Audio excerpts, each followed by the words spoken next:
Oke, Assalamualaikum warahmatullahi wabarakatuh. Berjumpa lagi dengan saya Andi Febi Satria pada mata kuliah Inventory Management Foundation untuk konsentrasi bisnis manajemen di semester 5. Pada kesempatan kali ini, kita akan membahas bab yang berjudul tentang ABC Analysis. Jadi apa sih ABC Analysis? ABC Analysis itu adalah suatu pengelompokan item-item yang berada pada persediaan itu berdasarkan daripada tingkat kepentingannya, teman-teman. Oke, untuk lebih jelasnya kita akan langsung mulai penjelasannya, teman-teman. ABC Analysis adalah metode pengelompokan atau pengklasifikasian item berdasarkan tingkat kepentingannya. Ini seperti yang saya katakan sebelumnya, teman-teman ya. Terus metode ini umumnya digunakan dalam manajemen rantai pasokan atau manajemen persediaan dalam pengendalian untuk membantu pengambilan keputusan terkait dengan alokasi sumber daya, pengendalian persediaan, dan manajemen resiko, teman-teman. Operasionalisasi ABC Analysis itu gimana sih? Dalam analisa ABC, setiap item atau produk dikategorikan menjadi beberapa kelompok, teman-teman. Jadi 3 kelompok sih ya, jadi 3 kelompok, teman-teman ya, berdasarkan dari kriteria tertentu, teman-teman. Itu berdasarkan daripada kepentingannya ya, seperti kriteria tertentu itu berdasarkan dari dari kepentingannya, teman-teman ya. Nah, terus seperti dari nilai kepentingan, kontribusi pendapatan atau konsumsi persediaan. Nanti dari 3 kategori itu, yang A itu misalnya dia dengan tingkat kepentingan yang sangat tinggi untuk perusahaan, terus yang B itu nilai kepentingannya sedang, dan yang C itu tingkat kepentingannya itu biasa aja, teman-teman ya, seperti itu. Nanti dikelompokkan menjadi 3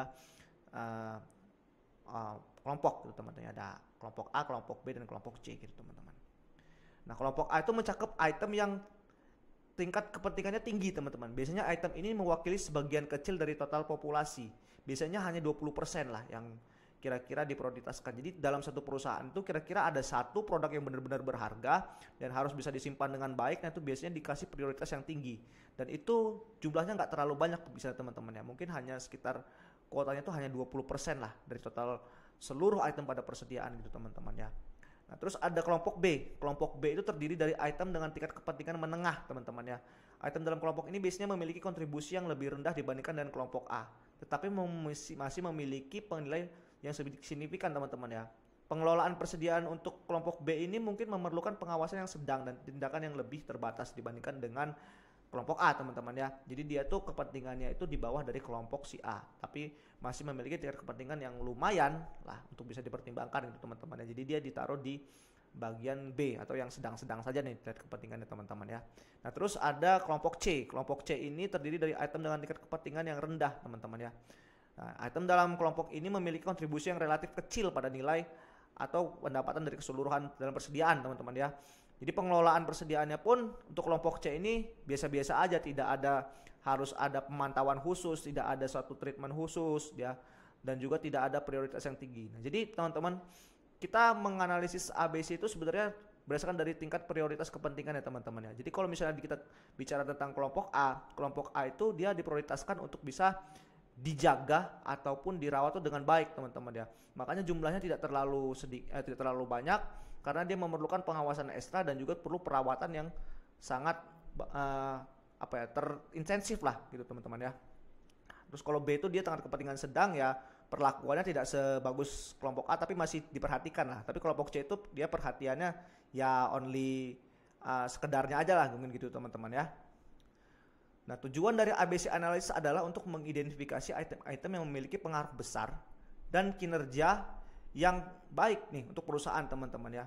Nah, sehingga dapat membantu dalam alokasi sumber daya, pengendalian persediaan, pengembangan strategi pemasaran, dan manajemen risiko yang lebih efektif, teman-teman ya. Langkah-langkahnya nih, teman-teman, dalam melakukan ABC Analysis. Yang pertama, kita tuh kumpulkan datanya dulu nih. Dari data-data item yang ada di persediaan itu apa aja sih? Misalnya ada item A, item B, item C gitu kan, ada sampai item berapa lah gitu, teman-teman ya. Nah, terus kita identifikasi harga jual per unitnya, teman-teman ya. Dilambangkan dengan huruf P. P itu mewakili dengan kata price, teman-teman ya. Terus ada jumlah stok. Jumlah stok ini adalah jumlah dari tiap item itu, teman-teman. Nah, misalnya item A itu ada berapa jumlahnya? Misalnya jumlahnya ada 200 pada persediaan dari total misalnya ada 1000. Nah, berarti dia jumlah item A itu pada persediaan itu adalah 200, teman-teman, seperti itu ya. Nah, terus setelah kita mengidentifikasi item-item yang berada pada persediaan itu, kita menghitung nih total nilai dari setiap itemnya, teman-teman ya. Rumusnya gimana untuk mencari nilai T? Yaitu dengan cara T sama dengan price dikali quantity. Jadi price per unit dikali dengan quantity dari si item-item masing-masing gitu teman-teman ya. Nah setelah kita dapat nilainya, kita urutkan nih teman-teman dari yang terbesar T-nya sampai yang terkecil teman-teman. Misalnya dalam satu perusahaan itu ada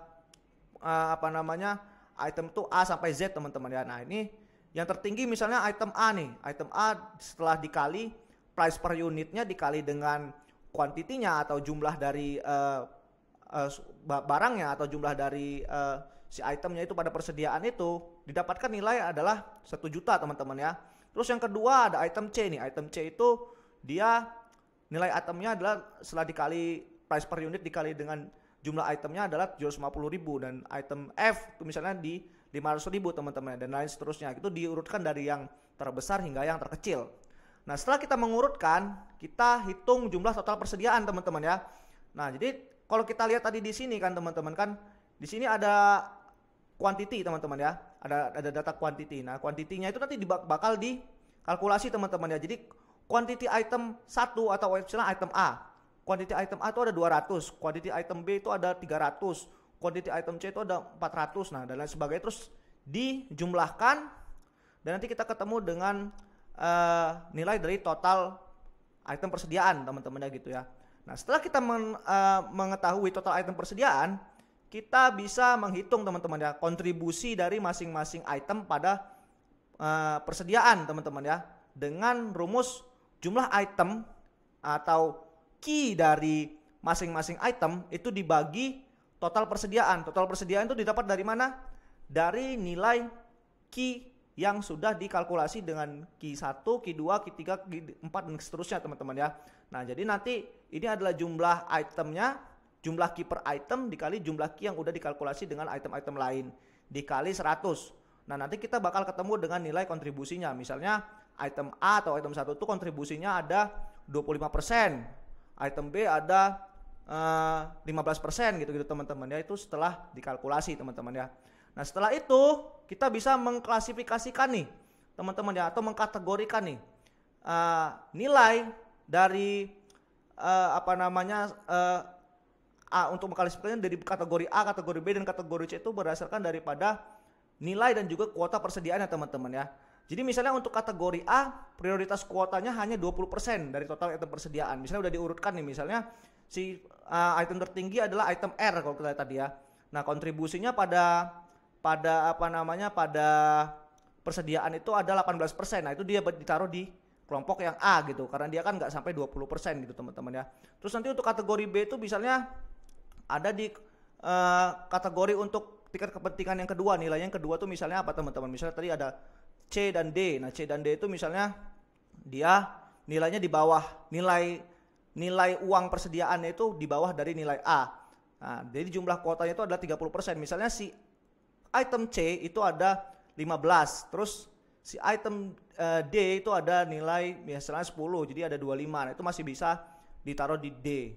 Tapi dia kenapa nggak bisa ditaruh di A? Karena di A kan udah ada 18% ya. Di misalnya di item 1 itu yang ditaruh di kategori A itu dia ada 18%. Jadi kalau ditambah dengan item kedua tertinggi, misalnya item kedua tertinggi ada 15%, dia kan jumlahnya jadi lebih gede. Jadi sekitar 33%. Nah, itu kan udah ngelewatin ambang batas dari 20% untuk kategori A gitu teman-teman. Jadi dia ditaruh di kategori B. Nah, terus kalau misalnya di kategori C itu sisanya daripada yang tidak tercover pada kategori A dan kategori B itu disimpan di kategori C teman-teman, seperti itu ya. Nah jadi pengklasifikasiannya nanti akan kita lebih jelasnya akan kita bahas pada kelas kita pada minggu ini teman-teman. Jadi mungkin itu saja yang dapat saya sampaikan, kurang lebihnya saya mohon maaf. Saya akhiri, wassalamualaikum warahmatullahi wabarakatuh.